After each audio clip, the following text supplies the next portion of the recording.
Tonight, Ontario reopens once again. I think especially this lockdown has been getting everybody really antsy to get out and be active again. Gyms are back in business and restaurants are welcoming back indoor diners as the province begins to gradually lift COVID-19 restrictions. Plus, it's one of those times when such unfortunate incidents happen that, mark everyone's lives. more than 12 years after one of the worst construction accidents in our city's history, an inquest into the deaths of 4 of the construction workers begins. And with an investment of over $11 million to build a permanent addition that will benefit the families of the old city of York. 3 years after York Memorial Collegiate was destroyed by a massive fire, the historic high school getting a boost from the province to help rebuild, and more. Good evening, I'm Kelda Yoon. Almost a month after the province was plunged into another round of COVID-19 restrictions, today, many businesses were back up and running again, with gyms and movie theaters reopening their doors and restaurants welcoming back indoor dining. The easing of restrictions, a relief to many business owners. Queen's Park reporter Mike Crawley has more. Only a few hours into Ontario's reopening, and it's already busy here at Base Camp Climbing. For the past month, under yet another round of COVID-19 restrictions, these folks have been only metaphorically climbing the walls. I think especially this lockdown has been getting everybody really antsy to get out and be active again. At this nearby fitness gym, workouts are back. Still, the owner says nearly 2 years of repeated closures and reopenings have taken a toll. We've done this 5 times. I'm exhausted from it. The emotional drain, the mental and physical drain of that is exhausting. And then there's the financial drain. No one has a real tally on how many businesses have gone under during the pandemic. To prevent things from getting worse, there are fresh calls for both the provincial and federal governments to do more. For example, retail. They don't qualify for a lot of the supports that are being offered to businesses that are under lockdown, but they're suffering just as much. Also allowed to open today for in-person service, restaurants. For now, they're limited to half capacity, and there are concerns that customers might be slow to return. For many restaurants, even with reopening, they're not going to go back to the same revenue levels they had pre-pandemic. At least initially. Unlike previous reopenings, no celebratory photo op today from Premier Doug Ford, just a statement saying all Ontarians want to return to their pre-COVID lives. There is clear evidence the rate of new infections is dropping, in part from the presence of COVID in sewage.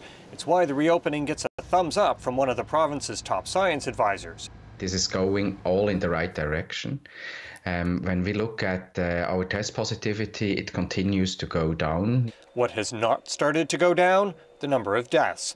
Ontario reported more than 1,200 deaths linked to COVID-19 this month. And over the past week, Ontario reported as many COVID deaths as at the height of the first and second waves. Mike Crawley, CBC News, Toronto.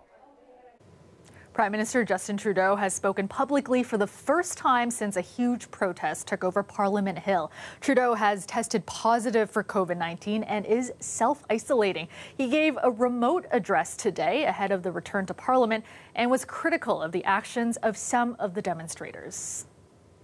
We are not intimidated by those who hurl insults and abuse at small business workers and steal food from the homeless.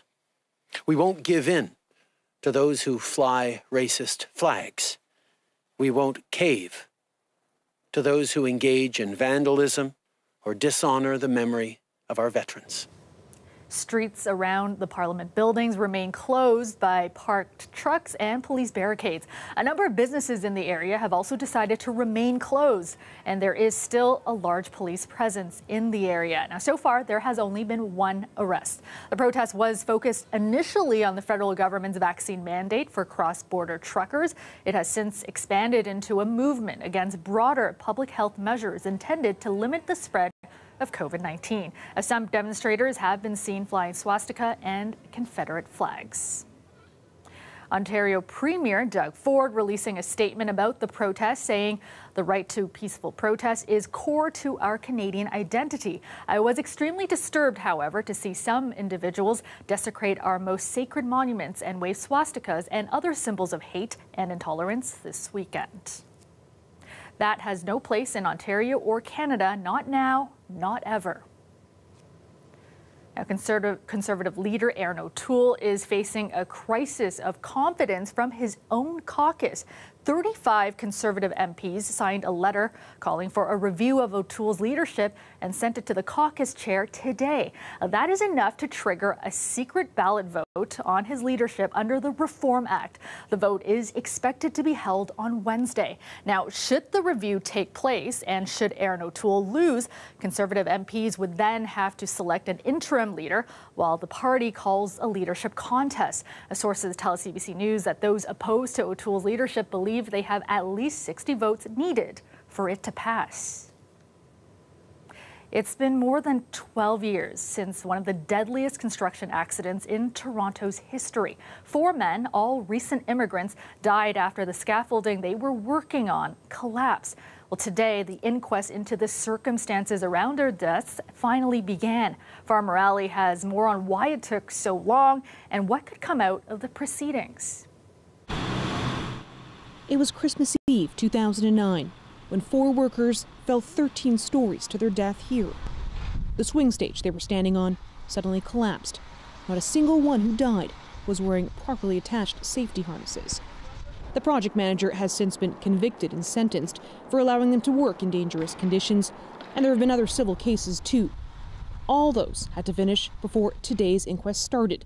The presiding coroner acknowledged the delay today, saying there have been extensive inquiries looking into the matter and making reports that needed to be considered. Legislation and regulations needed to be considered and passed, and there have been court cases which have proceeded through various levels of appeal that have taken a long time. The focus of this case, the government's response since 2009.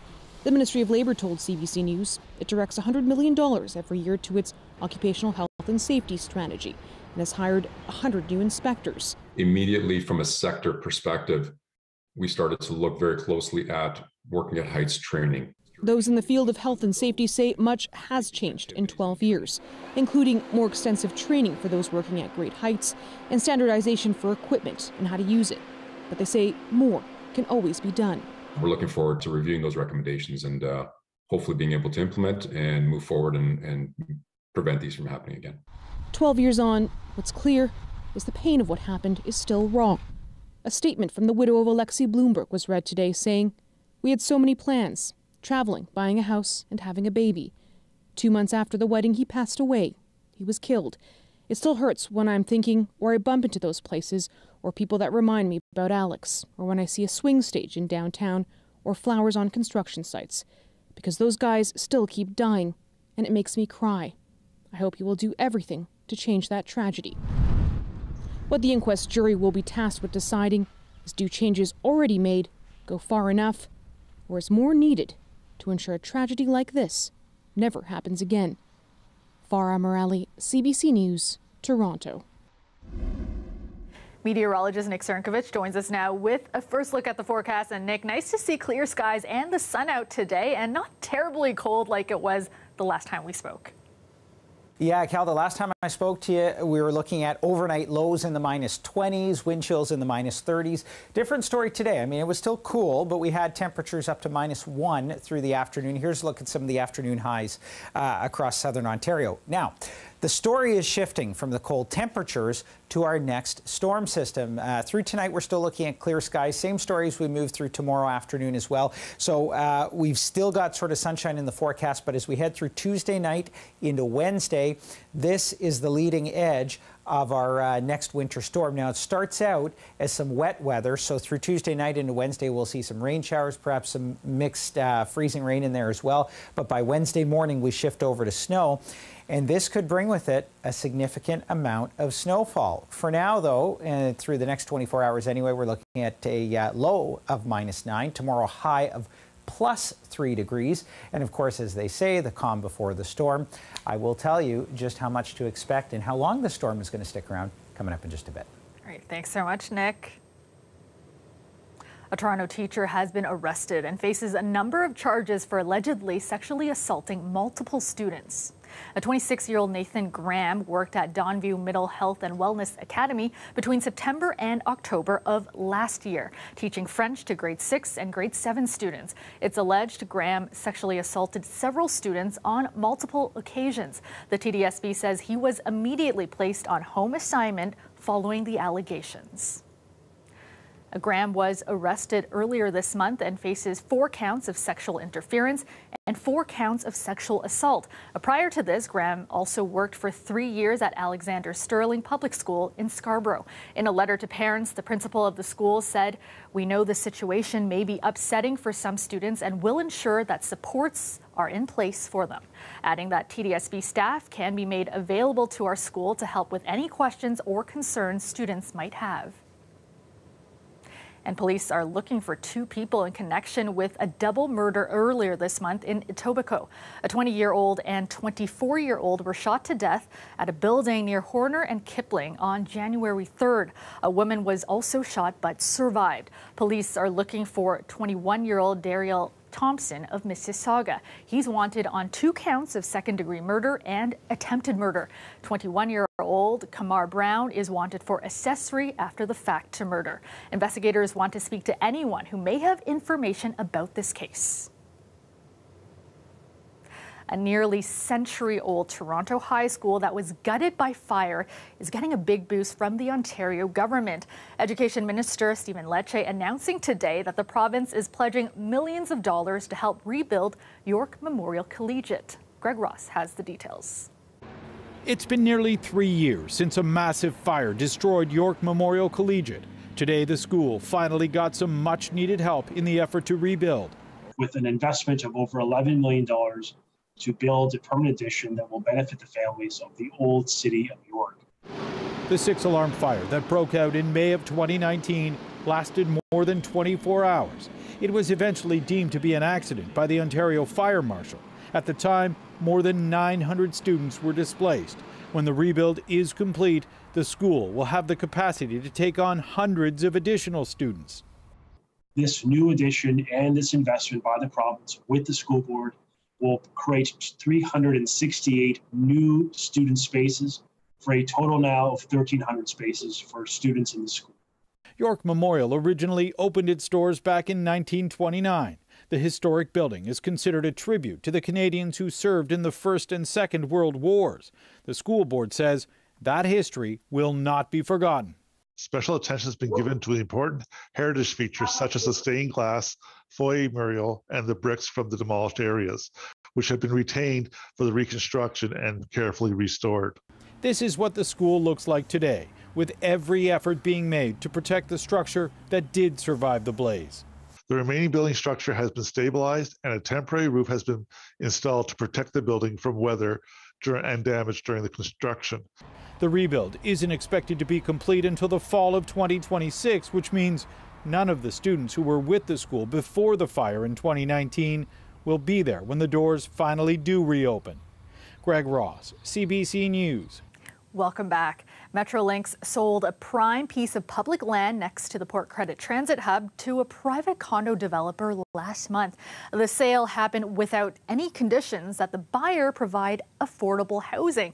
And that has advocates and local politicians saying the transit agency missed a once-in-a-lifetime opportunity. Samantha Beattie explains. So this is the land that was recently bought by Eden Shaw from Metrolinx. It was a parcel of public land beside the Port Credit GO train station and new LRT line. It's now on track to become a condo tower with no conditions for any affordable units. It has been sold to yet another developer who will most likely build units that the majority of residents won't be able to afford.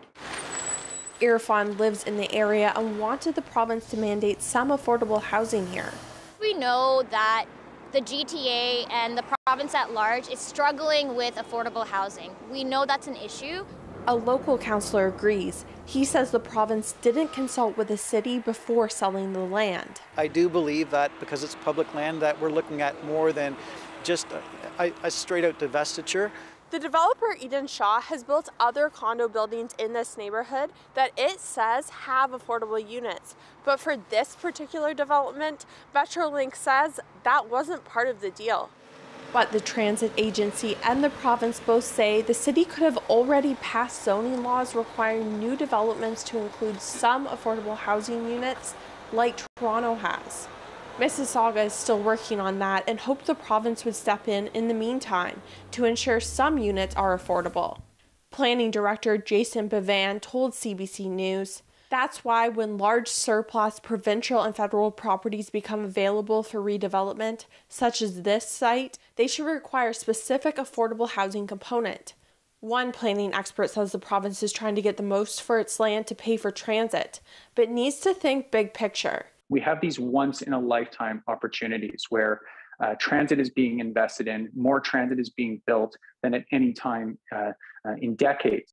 The key barometer of success will be whether they have a full range of services and whether they're affordable to people at all different income levels. He says that won't happen unless the province and cities step in. Samantha Beatty, CBC News, Toronto. It's been 2 weeks since a major storm dumped 55 centimeters of snow on Toronto, and crews are still working on cleaning up the mess. Since January 19th, the city has removed more than 80,000 tons of snow, unloading it in snow dump sites like the one you see here, which is now full. As crews prepare for even more snow this week, the city says it will now shift its focus to salting and plowing. Today, the city cleared 18 sections of major roads, as well as 155 local roads. And you are looking at a live shot of the Toronto skyline, clear tonight with cloudy periods developing overnight. Currently, it is -6 in downtown Toronto. Let's go back to Nick now with a look at your extended forecast. And Nick, just as we're finishing up digging out of our last winter storm, we have another one coming. Yeah, another big winter storm headed our way, Kelda, and this one's going to bring with it a little bit of mixed precipitation, but most of that mixing, that rainfall, is going to come through the overnight. By the time you wake up on Wednesday, we're basically looking at a snowfall event. Here's a look at your weather headlines. A brief period above zero for tomorrow, some mild weather in the forecast, then this winter storm, and in behind it, we've got a cold snap to end off the week. We'll show you that in the 5-day forecast. We've got winter storm watches in effect in the areas in yellow, special weather statements in effect in the areas in blue.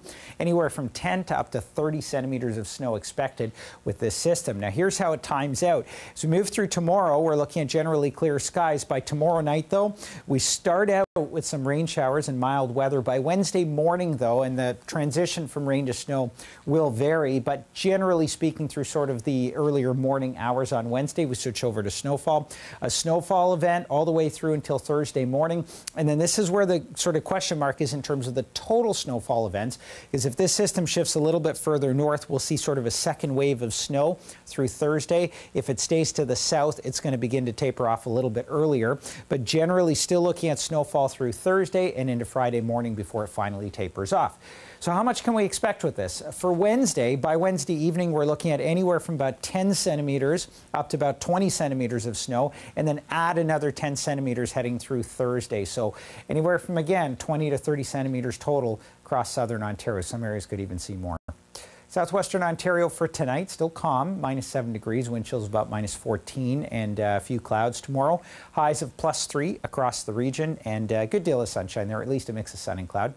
Golden Horseshoe, temperatures down to -9, and then as we head through tomorrow, we're looking at highs of +3, and again, mainly sunny skies in the forecast. +1 on Wednesday, which comes in the morning, and then temperatures drop. There's your snowfall, and a big cool down toward the end of the week as that snow begins to taper off. Great. Thanks. Tonight, Hong Kong was one of the first places to ring in the Lunar New Year. It's a major celebration for many Asian countries and people around the world. The light shows get pretty intense in China. There were also ceremonies in Japan and lots of fun for kids in Thailand.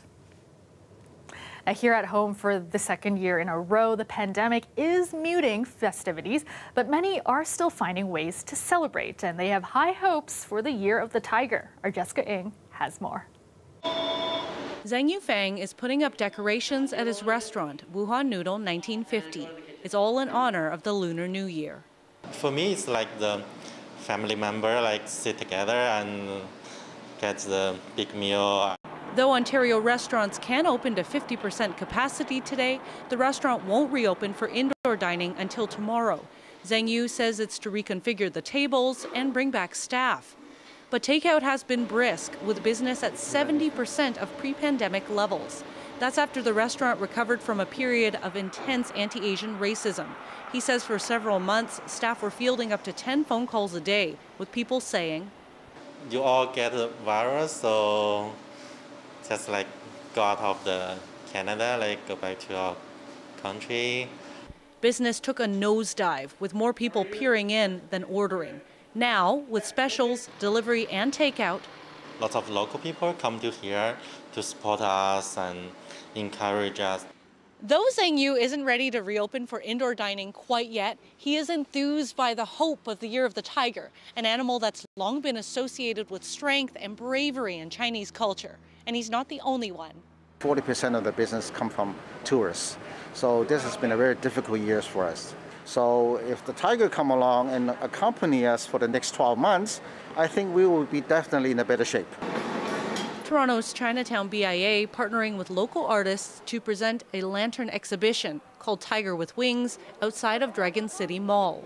The Toronto Transit Commission decking out 4 buses and a streetcar with New Year art and messages of good fortune in several Asian languages.